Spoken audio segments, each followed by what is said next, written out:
نامے کی عیدیں یا خوشیاں جو خدا نے بنی اسرائیل قوم کو دی تھیں وہ نئے عہد نامے میں پوری ہونے کو تھی. اور جس طرح ہم جانتے ہیں کہ عید فصح پر خداوند یسوع مسیح قربان ہو کر اس عید کو مکمل کرتے ہیں، اور چند عیدیں جو عید فصح کے ساتھ منائی جاتی تھی. عید فصح جو ابیب اور نسان دونوں ایک ہی نام ہے. ابیب اور نسان جو اسرائیل کا پہلا مہینہ تھا، ہمیں اس کی 14ویں تاریخ میں عید فصح منائی جاتی جب خداوند یسوع مسیح ہمارے لیے قربان ہو کر اس کی تکمیل فرماتے ہیں. اور اس کے بعد کچھ عیدیں اس آنے والے ہفتے میں منائی جاتی. اس کے 3 دن بعد پہلے پہلوں کی عید منائی جاتی، عید فطیر منائی جاتی، اور پھر اس سے 7 ہفتے بعد 50 دنوں بعد عید پینتیکوست منائی جاتی تھی. تو عید پینتیکوست بھی کوئی نیا تہوار نہیں ہے. یہ کلیسیا کا جنم دن ضرور ہے، لیکن یہ کوئی ایسا تہوار نہیں ہے جو کلیسیا نے شروع کیا، بلکہ یہ تہوار بھی ایک تاریخی واقعہ. اور اس تہوار پر جس طرح کوئی سینوں پر خدا اترا اور خدا نے شریعت دے کر پہلے عہد کو باندھا اور شریعت کے عہد کا آغاز ہوا، اسی طرح عید فصح پر بھی خدا اترا اور خدا روح نازل ہوا تاکہ شریعت دی جائے، اور وہ شریعت ہمارے دلوں پر تحریر کی گئی.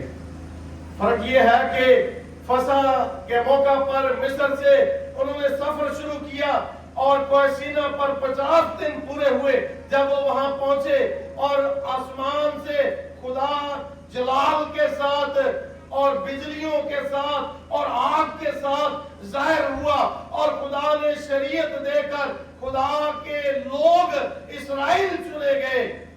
اور اسی طرح بالا خانہ میں ایسٹر کے بعد فصح کے 50 دن کے بعد خدا کا روح آسمان سے نازل ہوا، اور الہی شخصیت پاک روح جو تثلیث کا تیسرا قانون ہے وہ آسمان سے نازل ہوا، اور اسی طرح قدرت کے ساتھ نازل ہوا، ہوا کے زور کے ساتھ، آگ کے ساتھ نازل ہوا. اور خداوند اس عید کو بھی تکمیل فرماتے ہوئے نظر آتے ہیں. یہ وہ دن ہے جب شاگرد جو خوف سے چھپے ہوئے تھے وہ روح القدس سے بھر کر دنیا کو بدلنے والے گواہ بن گئے.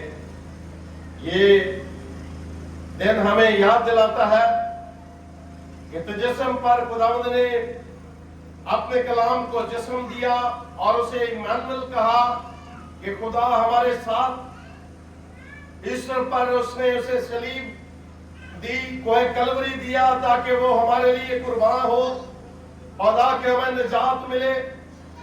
اس کے جی اٹھنے سے ہمیں امید ملی کہ جس طرح وہ زندہ ہوا ہے ہم بھی ایک دن جلائے جائیں گے. وہ سعود فرماتا ہے، وہ باپ کے دانے جا بیٹھتا ہے اور ہمارے لیے تصدیق کرتا ہے، ہمارے لیے سند بن جاتا ہے کہ جس طرح وہ باپ کے دانے بیٹھا ہے ہم بھی اس کے ساتھ جلال پائیں گے، ہم بھی جلالی ہوں گے، ہم بھی آسمانی ہوں گے. اسی طرح پینتیکوست بھی ایک خاص اور اہم دن ہے جو ہمیں یاد دلاتا ہے کہ نجات پانے والے، قیامت پانے کی امید رکھنے والے، جلالی بدن میں جی اٹھنے کی امید رکھنے والے، باپ کے ساتھ دہنے بیٹھنے کی امید رکھنے والے، پینتیکوست کے دن خدا روح انہیں دیا گیا تاکہ وہ خداوند یسوع کی مانند بنے، وہ مسیح کا کردار اور یسوع مسیح کا مزاج لے، اور اس کے لیے اسے قوت کا لباس دیا گیا. خدا نے کلیسیا کو صرف تعلیم نہیں دی، اس مسیح صرف تعلیم دینے نہیں آئے، اور اس نے صرف हमारे लिए जान देकर हमें निजात नहीं दी। यीशु मसीह हमारे लिए जान दे देते हैं और हमारे लिए जी उठते हैं, हमें जलाली बदन और जलाली जिंदगी की उम्मीद देते हैं, बल्कि यीशु मसीह ने हमें अपना साथ देने का वादा फरमाया। जाते उसने कहा कि मैं दुनिया के आखिर तक हमेशा तुम्हारे साथ हूं। और खुदावंद यीशु मसीह ने अपने वादे के मुताबिक हमें अपना पाक रूह अनायत किया और वो आज हमारे साथ है। कलीसिया के जन्मदिन को आज हम याद कर रहे हैं। वैसे ये बात समझने की जरूरत है कि ये मजमूई बर्थडे, ये कलीसिया का वैसे जन्मदिन नहीं, क्योंकि कलीसिया का वजूद उस वक्त अमल में आ गया जब खुदावंद यीशु की पसली छेदी गई। और जिस तरह आदम की बीवी आदम की पसली छेद कर उससे बनाई गई, उसी तरह कलीसिया मसीह की दुल्हन है। और जब पसली छेदी गई तो यीशु की दुल्हन ये बदन तैयार किया गया, लेकिन ईद पेंतीकोस्त पर इस दुल्हन को लिबास दिया गया, इस दुल्हन को पोशाक दी गई, इस दुल्हन को किरदार दिया गया। और अगर हम गौर करें तो हम सब के जिस तरह जन्म बदन में जन्म लेने का दिन फर्क है, उसी तरह मसीह में रूहानी जन्म लेने का दिन भी फर्क है। लेकिन आज हम इस तरह से समझ सकते हैं कि ये मजमूई जमा में हम जब कलीसिया का बदन कहते हैं तो मुश्तरका तौर पर ये मसीह के बदन को याद करने का दिन है। क्रिसमस पर हम याद करते हैं कि खुदा ने अपना कलाम हमें दिया और वो किस तरह हमारे दरमियान आया। हमें मुकद्दस लूका तबीब बताते हैं कि रूह कुदस ने मरियम पर साया डाला, और मुकद्दस लूका तबीब बताते हैं कि रूह कुदस के मरियम पर साया डालने से वो मौलूद मुकद्दस खुदा ताला का बेटा कहलाया। और उसके बारे में खुदा ने कई दफा गवाही दी, ये मेरा प्यारा बेटा है जिससे मैं खुश हूं, इसकी सुनो। और कोई 3 दफा कलाम में हमें ये गवाही नजर आती है। उसी तरह जिस तरह खुदा ने अपने कलाम को अपना बेटा कहा और वो रूह कुदस के वसीला से हमारे दरमियान आया, उसी तरह हमें खुदा ने पेंतीकोस्त पर अपना रूह बख्शा।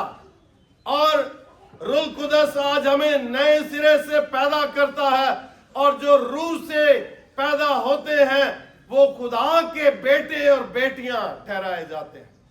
खुदा का कलाम कहता है कि जो जिस्म से पैदा होता है वो जिस्म है, लेकिन जो रूह से पैदा होता है वो रूह से है, वो खुदा से है, और हम खुदा के बेटे और बेटियां कहलाते हैं। मैं अक्सर ये आपको बताता हूँ 3 जो अल्फाज आप याद रख सकते हैं।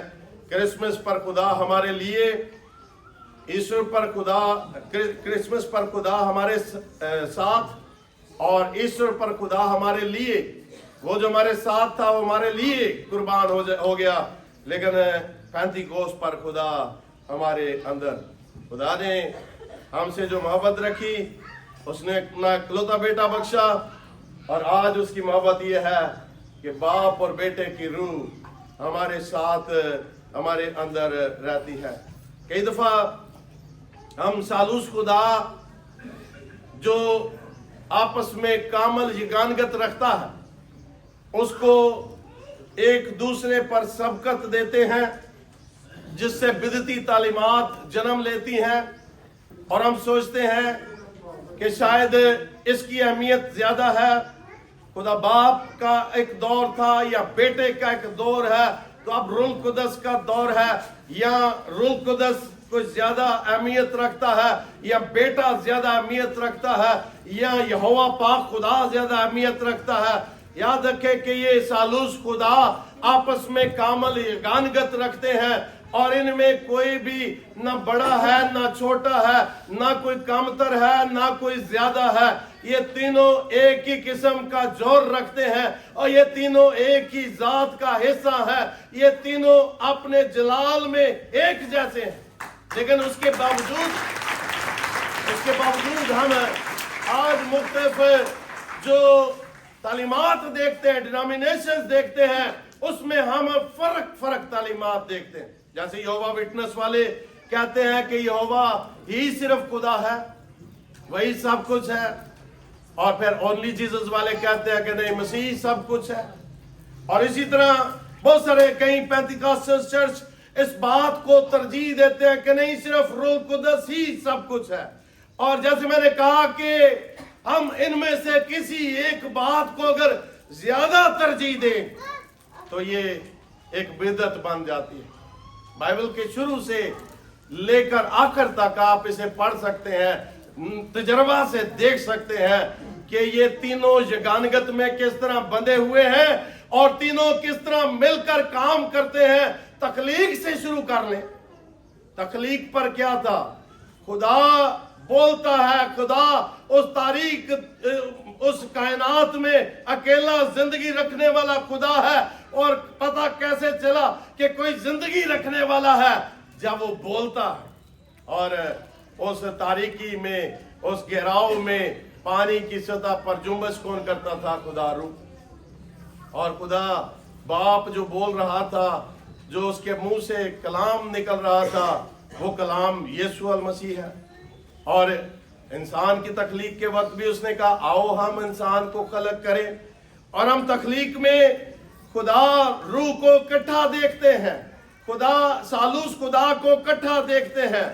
वो जुम्बश करता है, वो बोलता है, वो जिंदगी को पैदा करता है।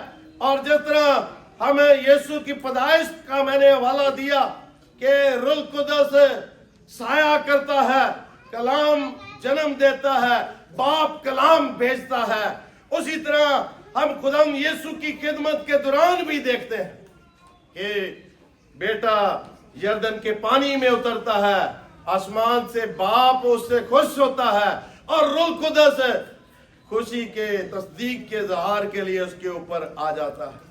और यीशु मसीह ने भी किसी की अहमियत को कम या ज्यादा नहीं किया। वो बाप से दरखास्त करता है, वो बाप से कई दफा मांगता है, वो सलीब पर हमारे लिए मगफरत भी बाप से मांगता है और कहता है, बाप इन्हें माफ कर, क्योंकि ये जानते नहीं कि क्या करते हैं। और जब वो वापस जाने को था तो उसने कहा कि मैं जाता हूं, लेकिन तुम ठहरे रहो जब तक मैं तुम्हें दूसरा मददगार ना दूं। मेरा जाना जरूर है, क्योंकि मैं जाऊंगा तो दूसरा मददगार तुम्हें अता करूंगा। और दूसरे मददगार का जो यूनानी मफहूम है, उसका मतलब है कि मेरे जैसा, जैसे मैं तुम्हारे साथ था वैसे वो मेरे जैसा तुम्हारे साथ होगा। तो कहीं पर हमें इन तीनों की जात में ना कोई कमतर ना कोई ज्यादती नजर आती है, तीनों मिलकर काम करते हैं। इसलिए हमें ये नहीं समझना चाहिए कि इसकी कुदरत ज्यादा है या इसकी अहमियत ज्यादा है। हम अहद-ए-तीक में अगर देखें, खुदा काम करता है, खुदा मुख्तलिफ नबियों पैगंबरों के वसीला बड़े बड़े मौजज़ात करता है।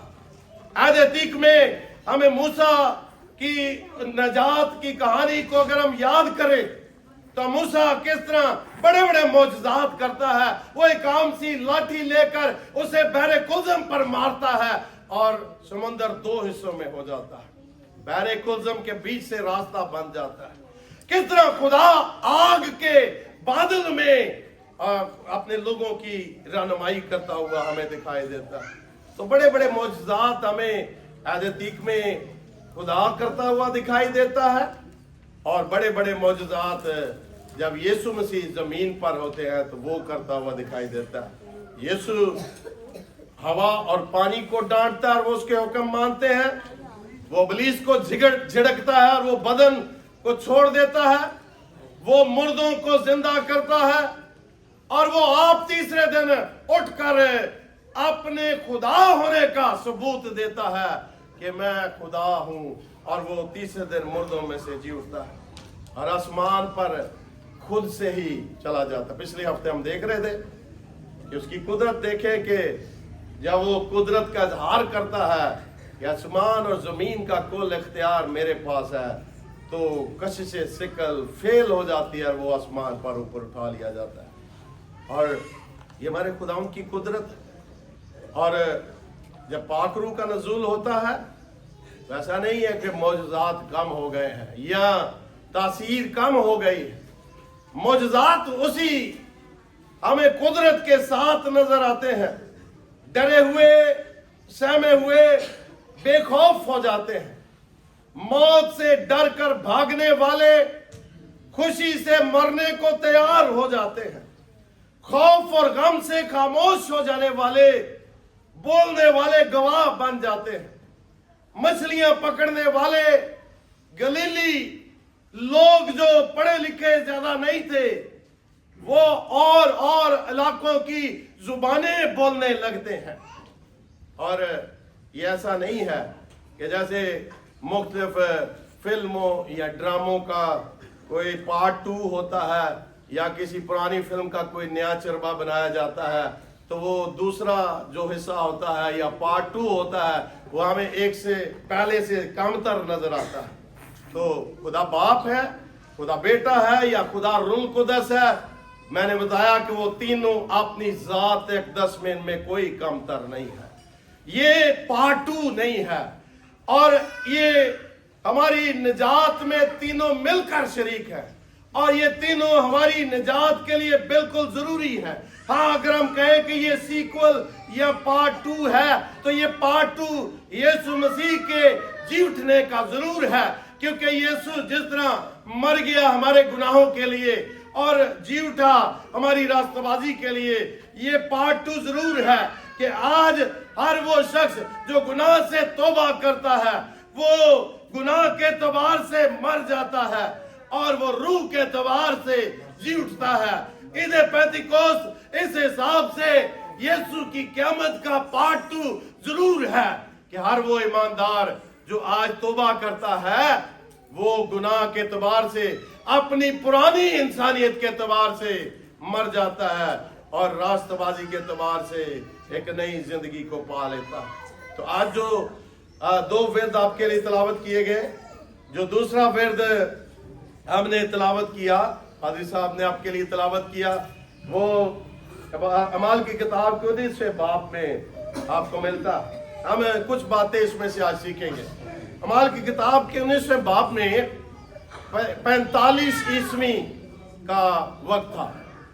45 ईस्वी यीशु मसीह के आसमान पर जाने के बाद पालूस अपने तीसरे मिशनरी सफर पर था और पालूस रसूल अपने तीसरे मिशनरी सफर में वो करंथस में इससे पहले था और वहां उसे पुलूस भी मिलता है और वो अक्विला और प्रिस्किला को वहां छोड़कर इफिसस में आता है। इफिसस में 2 साल पहले वो खिदमत करके गया था और जब वो 2 साल के बाद इफिसस में आता है तो वो जो चंद लोग उससे मिलते हैं, खुदा का कलाम हमें बताता है कि वो चंद लोग जो उससे मिलते हैं, वो उन्हें जब मिलता है तो मुकद्दस लूका उन्हें कहते हैं कि ये यीशु मसीह के शागिर्द हैं। यहाँ 19वें बाब को यहाँ पढ़ें तो इफिसस में पहली आयत में लिखा है कि पौलुस ऊपर के इलाके से गुजरकर इफिसस में आया और कई शागिर्दों को देखकर उनसे कहा, क्या तुमने ईमान लाते वक्त रूह कुदस पाया? उन्होंने उससे कहा, हमने तो सुना भी नहीं कि रूह कुदस नाज़िल हुआ। यहाँ इन लोगों को जिन्हें शागिर्द कहा गया है, मुकद्दस लूका इस हिस्से का मुसन्नफ है अमाल की किताब का, और वो यहाँ शागिर्द यीशु मसीह के 12 रसूलों को नहीं कह रहा। ये शागिर्द यीशु मसीह के पैरोकार हैं, जो यीशु पर ईमान लाने वाले लोग हैं।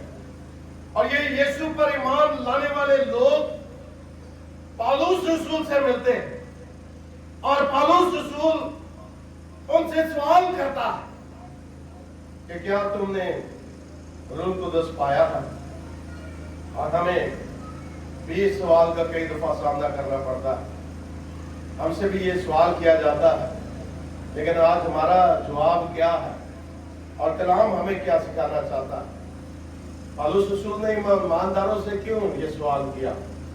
वो मसीह के पैरोकार थे, वो बाइबल को पढ़ने वाले लोग थे, वो चर्च से ताल्लुक रखने वाले लोग थे, वो ईमानदारों की रफाकत में आमीन कहने वाले लोग थे। वो हैरान होकर इस सवाल को सुनते हैं कि क्या तुमने रूह कुदस पाया, और वो हैरानी से जो जवाब है वो भी बड़ा हैरान हो। वो कहते हैं कि हमने तो सुना ही नहीं कि रूह कुदस नाज़िल हुआ है। और यहाँ पौलुस रसूल ने कैसे इस कमी का अंदाजा लगाया? तो पहली बात आज हम देखेंगे कि रूह कुदस आज हमारी जिंदगियों से क्या चाहता है। उसके हमारी जिंदगियों में होने का जो बड़ा निशान है वो क्या?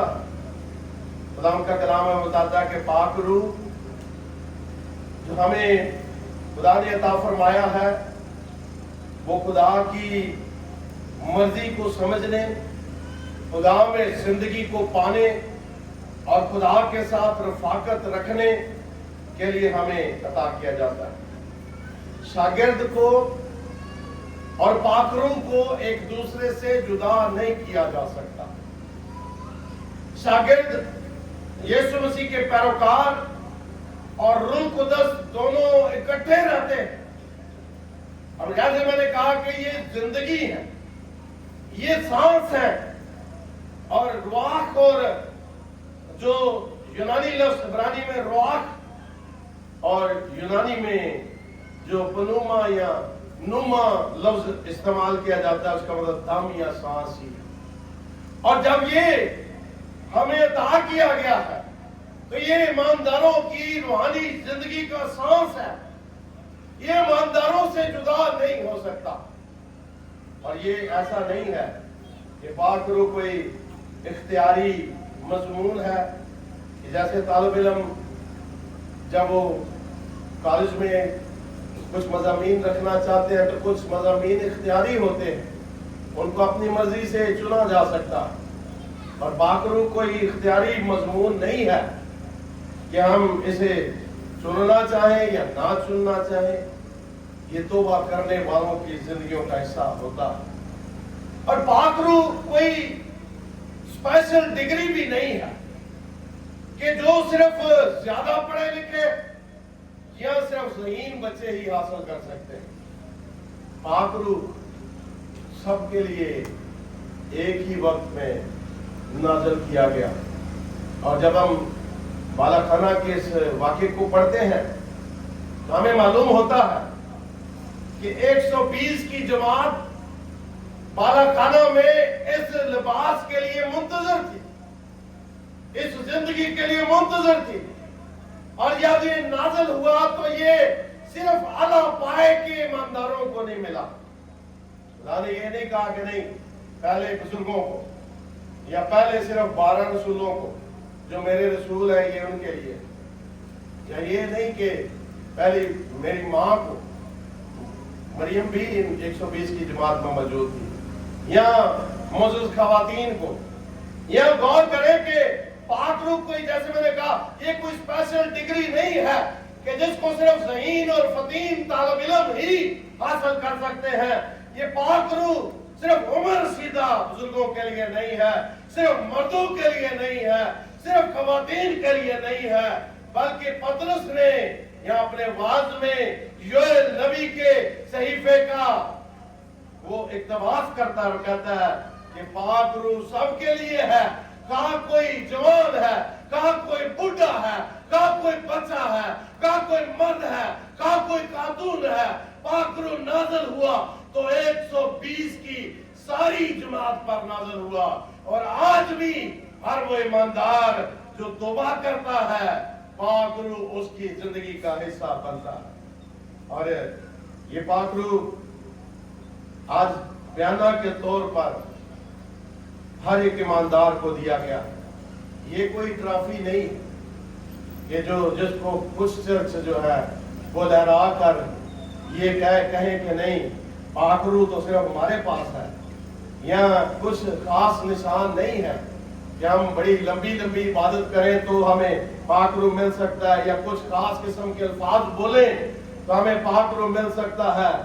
پاک روح سب کے لیے مساوی طور پر سب کے لیے نازل کیا گیا ہے، اور پاک روح ایک ایماندار کی زندگی کا لازمی حصہ ہے، باقی اس کے کردار کا حصہ ہے، اس کے مزاج کو بنانے کے لیے اس کے ساتھ ہے۔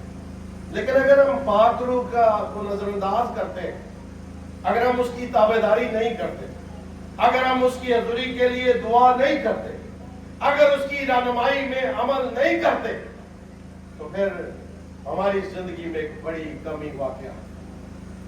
پھر ہماری زندگی میں ان شاگردوں کی طرح جو پالوس نے انہیں دیکھا اور فوراً بھانپ لیا، پالوس نے ان سے سوال نہیں کیا کہ تم کتنی دفعہ چرچ جاتے ہو، ہفتے میں کتنے دفعہ دعا کرتے ہو، تم کون سی زبانیں بولتے ہو۔ پالوس نے یہ سوال نہیں کیا، پالوس نے ان کے کردار کو دیکھا اور ان کے کردار میں اسے کمی نظر آئی، ان کے مزاج میں اسے کمی نظر آئی کہ ان کے اندر یسوع مسیح کا کردار نہیں ہے، یسوع مسیح کا مزاج نہیں ہے۔ اور آج اگر ہم ایسے شاگرد ہیں تو ہم حقیقی شاگرد نہیں۔ پھر ہماری حالت ایسے ہے کہ جیسے کوئی بڑی خوبصورت گاڑی ہو لیکن وہ چل نہ سکے کیونکہ اس کے اندر پیٹرول نہ ہو۔ وہ کھڑی تو ہے، دیکھنے میں خوبصورت ہے، لیکن کہیں جا نہیں سکتی۔ ہماری حالت ایسی ہے کہ جیسے کئی دفعہ گھر میں ٹی وی آن ہو جاتا ہے، پاور لگنے سے ریموٹ نہیں ملتا، ٹی وی آن تو ہو گیا ہے لیکن اس کو آگے پیچھے نہیں کیا جا سکتا۔ پاک روح کے بغیر ایک ایماندار ایسے ہی ہے، وہ آن تو کر دیا گیا ہے، اس نے توبہ تو کی ہے، لیکن پاک روح کی موجودگی اس کی زندگی میں ترقی نہیں نظر آ رہی، کردار نہیں نظر آ رہا۔ اور جب ہم نیا ڈیبٹ کارڈ یا کریڈٹ کارڈ ہمیں ملتا ہے تو بڑا خوبصورت ہوتا ہے، بالکل نیا نکور، وہ دیکھنے میں بڑا خوبصورت لگتا ہے، لیکن وہ چلتا تب ہے جب اسے ایکٹیو کیا جاتا ہے۔ اسے بے شک ہم سمجھے کہ یہ چل رہا ہے، وہ دیکھنے میں خوبصورت ہے، لیکن وہ چلے گا نہیں جب تک وہ اس کے اندر خدا روح کی معموری نہ ہوگی۔ اور یہ ایسے ہے کہ جیسے کھڑی ہے جس کے اندر سیل کمزور ہے، اور وہ وقت تو بتاتی ہے لیکن ہمیشہ غلط وقت بتاتی ہے۔ آج ایماندار خدا کے پاک روح سے محروم ہیں، ان کی زندگیاں ایسے ہی ہیں۔ پالوس ان سے صرف ملا ہی، جیسے میں نے کہا پالوس نے فوراً ہی اس کمی کا اندازہ لگا لیا، فوراً اسے اس بات کا کیسے علم ہو گیا۔ جیسے میں نے کہا کیا پالوس نے ان سے مختلف سوالات کیے، جیسے آج ہم سے سوالات کیے جاتے ہیں کہ آپ بھائی بائبل پڑھتے ہیں، آپ گھر میں دعا کرتے ہیں، آپ چرچ جاتے ہیں، آپ اور طرح کی زبانیں بولتے ہیں، اور ہم پھر نتیجہ نکالتے ہیں کہ نہیں یہ خدا روح سے محروم ہے، تمہیں روح القدس کی معمولی کی ضرورت ہے۔ پالوس نے یہ سوال نہیں کیے، پالوس نے صرف کردار کو بھانپا، پالوس نے ان کی زبان کو بھانپا، پالوس نے ان کے اٹھنے بیٹھنے کو بھانپا، اور پالوس نے ایک سوال ضرور کیا۔ پالوس نے کہا کہ تم نے کس کا بپتسمہ لیا؟ اور انہوں نے کہا یوحنا کا بپتسمہ، یہ یوحنا استباغی ہے۔ اور انہوں نے جب یہاں 19 باب میں پڑھتے ہیں کہ انہوں نے اس سے کہا کہ ہم نے تو سنا بھی نہیں کہ روح القدس نازل ہوا ہے۔ اس نے کہا پس تم نے کس کا بپتسمہ لیا؟ انہوں نے کہا یوحنا کا۔ اور پالوس نے کہا کہ یوحنا نے تو لوگوں کو یہ کہہ کر توبہ کا بپتسمہ دیا کہ جو میرے پیچھے آنے والا ہے اس پر یعنی یسوع پر ایمان لانا۔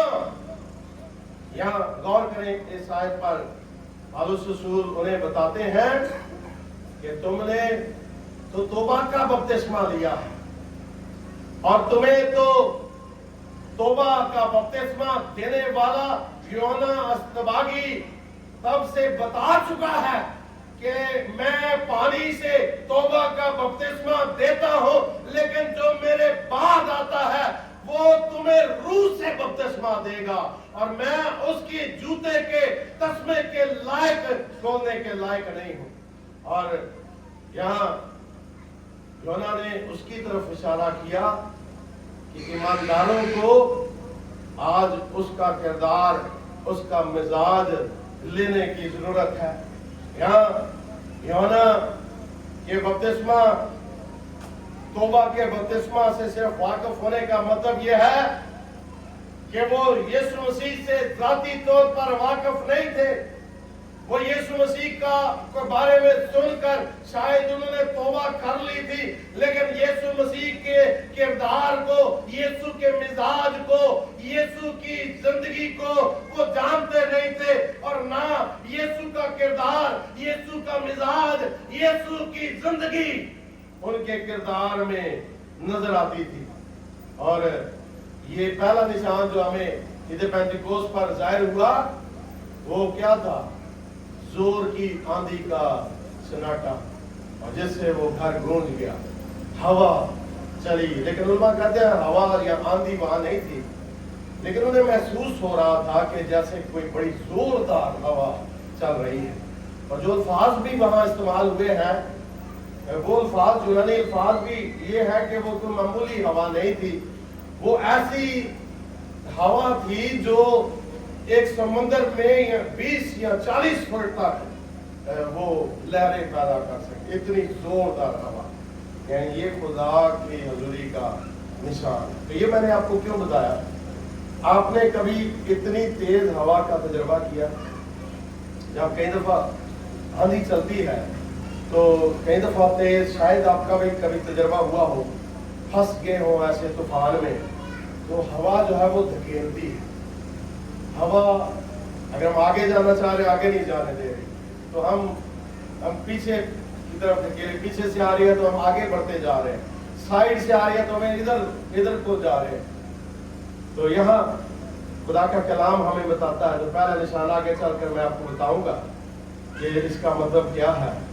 یہاں پاک روح ایمانداروں کو خدا کی مرضی کو سمجھنے میں مدد کے طور پر دیا گیا، اور خدا کی مرضی کو سمجھنا ایک ایماندار کے لیے مشکل ضرور ہے، لیکن پاک روح دیا گیا کہ ہم خدا کی مرضی کو سمجھ سکیں، خدا کی مرضی کو جان سکیں۔ وہاں ہم جو ایک بڑی خوبصورت بات دیکھتے ہیں کہ وہ سارے بول رہے تھے، لیکن وہ سب سمجھ رہے تھے، اور جو کچھ بولا جا رہا تھا، ہم انسان بھی ایک دوسرے کی بات کو سمجھنا مشکل ہمیں لگتا ہے، لیکن خدا کی باتوں کو سمجھنا کتنا مشکل ہوگا۔ لیکن اس دن روح کی معموری نے شاگردوں کو ایسی زبان دی کہ وہ جو بیان کر رہے تھے وہ لوگوں کو سمجھ آ گیا۔ وہ جو یسوع کی محبت بیان کرنا چاہ رہے تھے، وہ جو خدا کا پیار بیان کرنا چاہ رہے تھے، وہ جو خدا کے محبت بھرے دل کو بیان کرنا چاہ رہے تھے، وہ لوگوں نے سمجھ لیا۔ تو پاک روح آج یہ سمجھ دینے کے لیے ہمیں دیا جاتا ہے، اور کیسے؟ ہوا کے زور کے ساتھ۔ آگے میں بتاؤں گا کیسے، لیکن یاد رکھیں کہ پاک روح ایک ایماندار کی آنکھیں جس سے وہ خدا کو دیکھ سکتا ہے۔ پاک روح خدا کے بخشے ہوئے وہ روحانی کان ہے جس سے ہم خدا کو سن سکتے ہیں۔ پاک روح خدا کے بخشی ہوئی وہ زبان ہے جس سے ہم خدا کو بیان کر سکتے ہیں۔ تو آج ہم خدا کے مکاشفات اور خدا کے بھیدوں کو کئی دفعہ سمجھنے سے قاصر رہتے ہیں، کیونکہ ہم خدا کے اس روح کے تجربے میں بہتے نہیں ہیں۔ میں نے آپ کو بتایا کہ جب روح القدس نازل ہوا تو وہ ہوا کی طرح نازل ہوا، اور یسوع نے بھی نیکودیمس کو نئے سرے سے پیدا ہونے کی جو مثال دی وہ یہی تھی۔ निकोदेमस ने कहा कि कैसे कोई नए सिरे से पैदा हो सकता है, क्या वो दोबारा माँ के रहम में दाखिल हो सकता है? यीशु ने कहा कि नहीं, वो तो जिस्म से पैदा होना है। जो जिस्म से पैदा होता है वो जिस्म है, जो रूह से पैदा होता है वो रूह है। और हवा जिधर चाहती है चलती है। यीशु मसीह ने ये हमें मिसाल दी, हवा जिधर चाहती है चलती है। मैंने कहा कि हवा के का तजर्बा हमने कई दफा किया, जिधर वो चाहती है हमें ले जाती है। और जब जोरदार हवा हो तो वो हमें जो जहां लेकर जाना चाहती है वहां हम ले चले जाते हैं। जो हमसे वो करवाना चाहती है वो हम करते हैं, जो हम नहीं करना चाहिए वो हमें उसे करने से रोक देती है। और 2 या 3 अंग्रेजी की इस्तेलाह मैं आपको दूंगा, आप इसे समझ सकते हैं। अंग्रेजी में एक लफ्ज कहा जाता है टेल विंड, और एक लफ्ज कहा जाता है हेड विंड, और एक लफ्ज क्रॉस विंड। इसके उर्दू मतलब अगर हम देखें तो टेल विंड का जो उर्दू तर्जुमा अगर करें तो हम कहेंगे कि बादे मुआफक। टेल विंड वो होती है जो पीछे से चले। साइकिल चलाने वाले लोग जानते हैं कि आगे से हवा चल रही हो तो साइकिल चलाना थोड़ा मुश्किल हो जाता है, पीछे से चल रही हो तो वो हवा वो मुआफक हवा बन जाती है, मददगार हवा बन जाती है। और इसी तरह हेड विंड जो सामने से पड़ती है और वो रोकती है, वो मज़ामत करती है, आगे बढ़ने से रोकती है। और इसी तरह क्रॉस विंड हम कह लें कि जो हमें दूर ले जाए किसी चीज से, किसी नुकसान से, किसी बदी से, किसी गुनाह से। और यहाँ जो पहला निशान खुदा रूह हमें बताना चाहता है वो ये है कि खुदा रूह हवा की तरह हमारी जिंदगियों में काम करता है। कई दफा वो टेल विंड बन जाता है, वो ईमानदार की जिंदगी में उसे तरक्की देता, वो उसे आगे बढ़ाता, वो उसे रूहानी तौर पर और उसे जिस्मानी तौर पर भी तरक्की देता। क्योंकि जब हवा उसे पीछे से धकेल रही है तो फिर वो ईमानदार आगे बढ़ता हुआ नजर आता, उसकी रूहानी जिंदगी और उसकी मादी जिंदगी इस बात का सबूत नजर आती है। और वो जो पंजाबी में हम कहते हैं कि पुठियां भी सदियां पै जाती हैं। और अयूब के बारे में लिखा है वो जिस चीज को हाथ लगाता है वो बायस बरकत बन जाती है। और ये वो बात है कि ये तेल विंड या ये जो मौफिक हवा है जब वो हमारे साथ होती है, खुदा रूह जब ईमानदार के साथ होता है तो वो दरवाजे भी खोल देता है जिन पर हम दस्तक नहीं देते। वो पहाड़ भी हटा देता है जिसके लिए हम फिक्रमंद होते हैं। वो उन दुश्मनों को भी खामोश कर देता है, जैसे दाऊद कहता है कि वो अपने दुश्मनों के, हमारे दुश्मनों के सामने दस्तरखान लगा देता है। और ये मुआफक हवा है जो खुदा रूह ईमानदारों की जिंदगियों में आती है, वो उनकी तरक्की नजर आती है। वो ईमानदारों की रफाकत में खामोश नहीं होते। उन्हें दुआ करने के लिए कहा जाए तो वो चुप करके बैठ नहीं जाते। उन्हें कलाम पढ़ने के लिए कहा जाए तो वो पाक रूह उनकी जुबान और मुंह है, पाक रूह उनके कान और आंखें हैं, और पाक रूह एक टेल विंड की तरह, मुआफक हवा की तरह उन्हें आगे बढ़ाता है। और जिसकी जिंदगी में ये तरक्की नजर नहीं आती उसकी जिंदगी में पाक रूह नहीं है। ये नहीं कि वो अगर किसी चर्च में गिरे ना, या वो 2-2, 3-3 घंटों की 4-4 घंटों के क्रूसेड में अटेंड ना करे तो फिर उसे रूह कुदस मिल सकता है। रूह कुदस के साथ आप रफाकत रख के उसके जोर में बढ़ सकते हैं। और फिर जो हेडविंड है वो सामने से रोकती है, और वो मुखालिफ सिमत में खुदा रूह जब चलता है कई दफा तो हमारी जिंदगियों में वो कई बातों से हमें रोकता भी है। कई दफ़ा वो हमें आगे जाने से मना करता है। कई दफ़ा वो हम दरवाज़ा खोलना चाहते हैं, कोई काम करना चाहते हैं, कोई मंसूबा बनाना चाहते हैं, वो मंसूबा नहीं बनता क्योंकि खुदा रूह नहीं चाहता। हम कई दफ़ा हम जॉब अच्छी पाना चाहते हैं लेकिन वो नहीं मिलती, और कई दफ़ा हम दुख में, कर्ब में, मसाइल में अपने आप को गिरा देखते हैं। बिल्कुल उसी के मुखालिफ जब टेल विंड होती है तो दुख और दर्द और तकलीफ में भी हम खुश और शाद रहना सीख लेते हैं।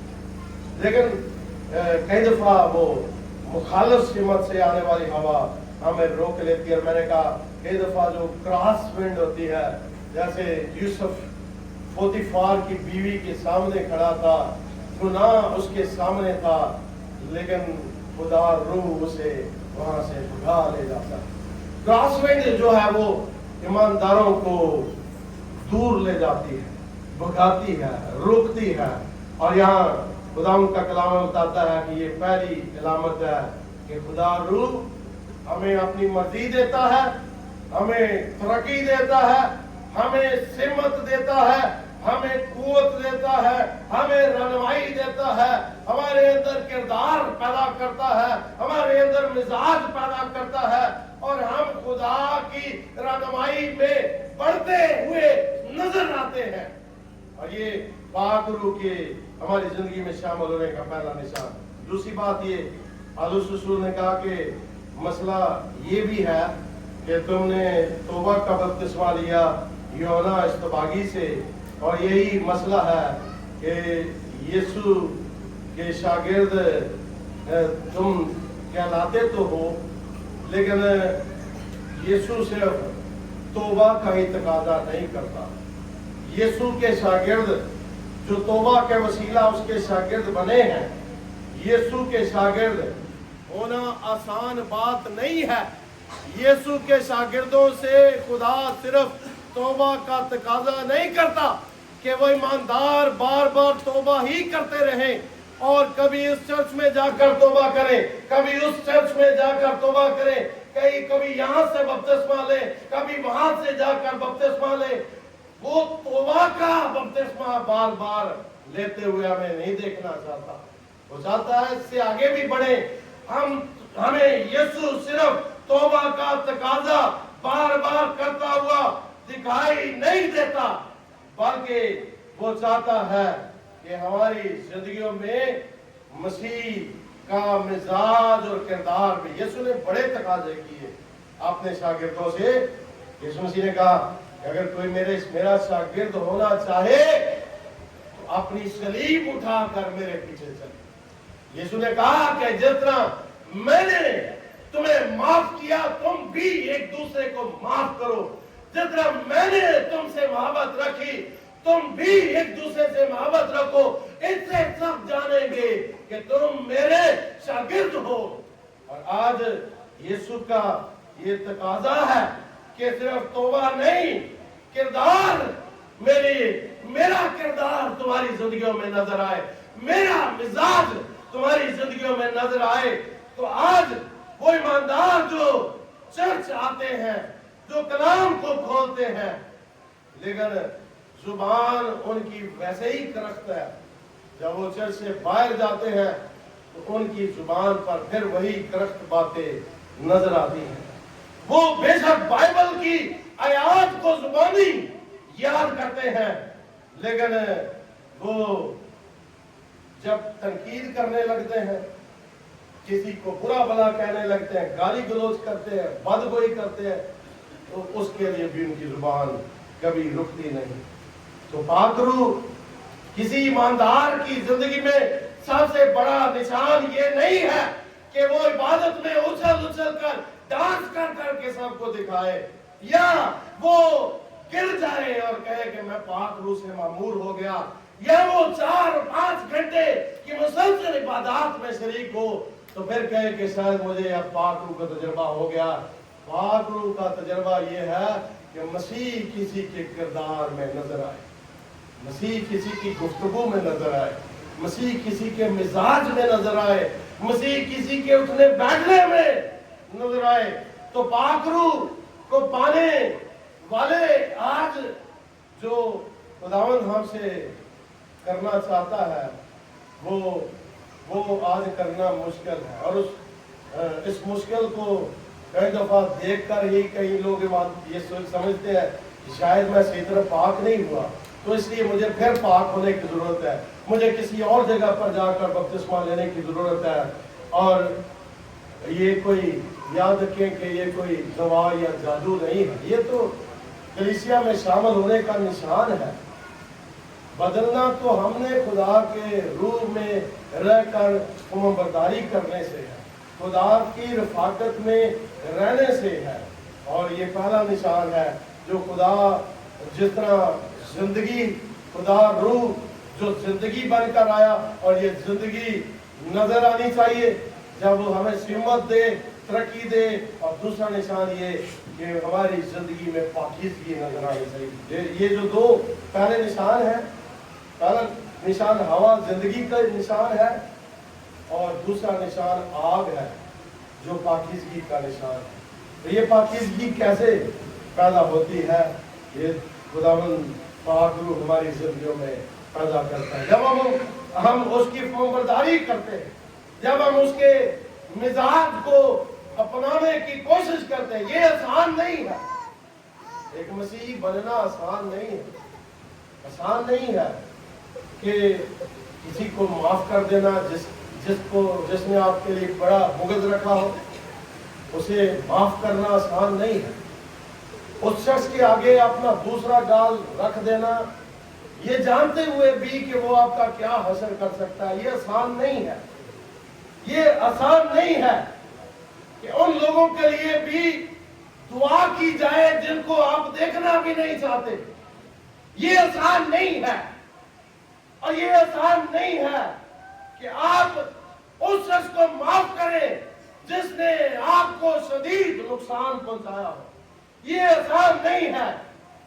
یہ خوبصورت ہے کہ بائبل کہتی ہے کہ اچھا پڑوسی بنو، یہ پڑھنے میں سننے میں اچھا لگتا، لیکن اچھا پڑوسی عمل میں بننا مشکل لگتا، اور یہ آسان نہیں ہے کہ خدا کا کلام کہے کہ آنکھوں دیکھے پر نہ عمل کرو، روح سے چلو، ایمان سے چلو۔ ایمان سے چلنا آسان نہیں ہے، ہم گھبرا جاتے ہیں۔ اپنے ماں باپ کی عزت کا یہ حکم خوبصورت ہے، لیکن جب انہیں ضرورت پڑے تو ہم ان کی مدد کے لیے دستیاب نہ ہو۔ یہ پاک روح کی ہماری زندگی میں نام موجود ہونے کا نشان ہے۔ یہ آسان نہیں ہے۔ بائبل کو پڑھنا آسان ہے، لیکن بائبل پر عمل کرنا اتنا ہی مشکل ہے۔ لیکن خوشخبری یہ ہے کہ یہ آسان بنانے کے لیے، یہ اس جسم میں جو مشکل باتیں ہیں اسے عمل میں لانے کے لیے خدا روح آج بذات خود ہمارے ساتھ موجود ہے، وہ ہمیں پاک کرتا ہے۔ آگ جب جلتی ہے تو وہ کثافت کو مٹا دیتی ہے، وہ بری خواہشات کا خاتمہ کرتی ہے، وہ برے کردار کو مٹاتی ہے، وہ گناہ سے کرائیت پیدا کرتی ہے، وہ پاک کردار کو پیدا کرنے میں مدد دیتی ہے۔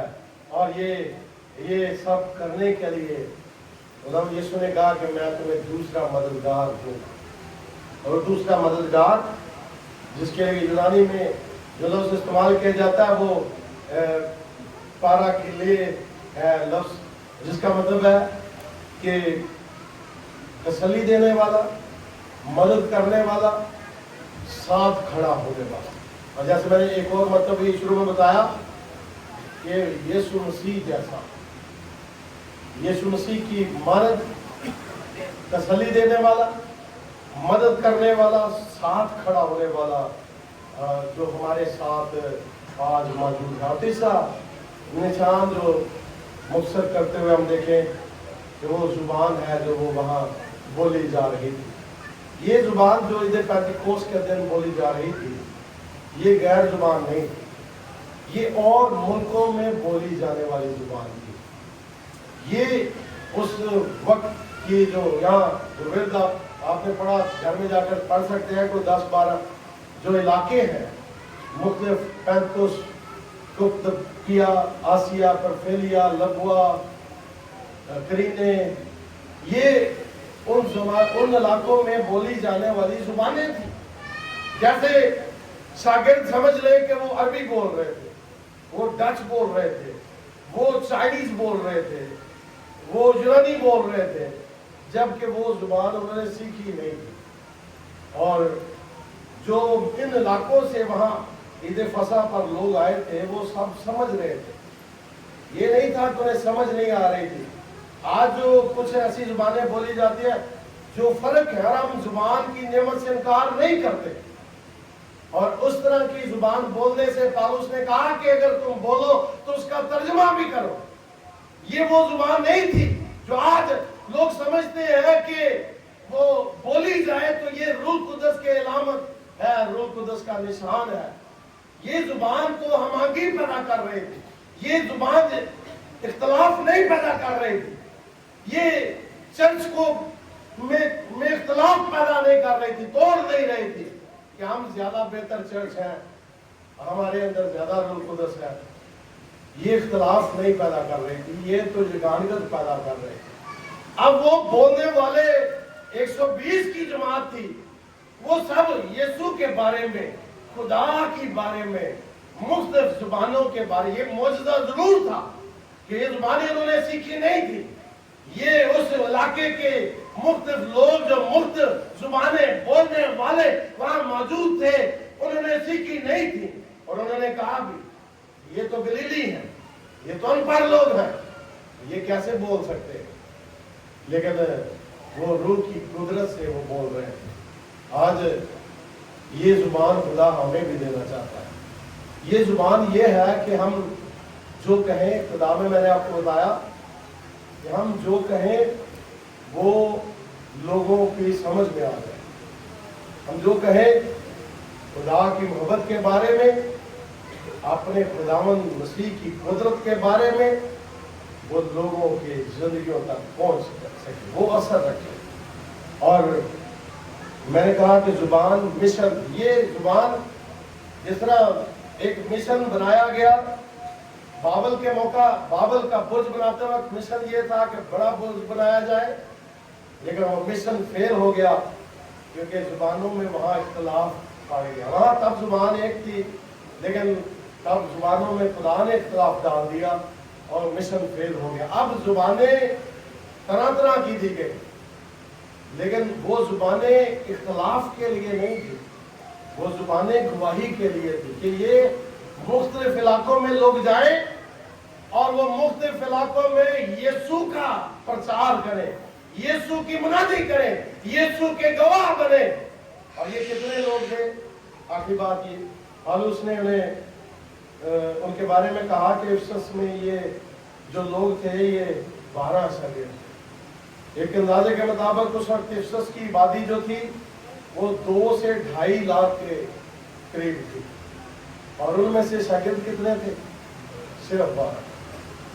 اور یہاں ہم خدا کا شکر کرتے ہیں کہ پالوس نے یہاں ان کی تعریف کی، ان کو ڈانٹا ایک طرح سے کہ 2 سال ہو گئے ہیں، تم 12 کے 12 شاگرد ہو، تمہاری گواہی کہاں ہے؟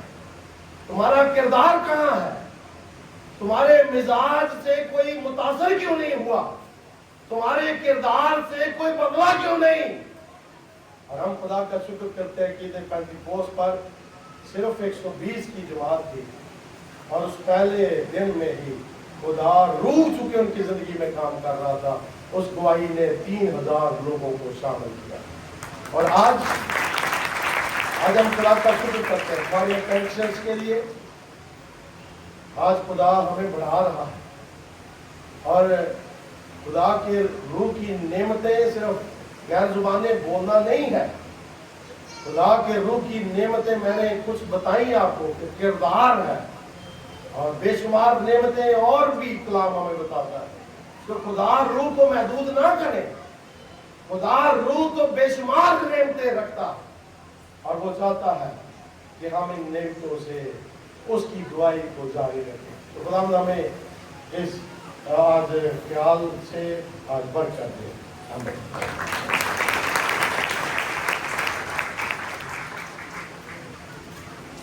यीशु मसीह में हमारे पाक खुदावंद हम तेरा शुक्र करते हैं, तेरे कलाम के वसीला से तूने हमसे बात की है, अपने कलाम की मर्जी तूने हम पर ज़ाहिर फरमाई, उसके मुताबिक अमल करना सिखा।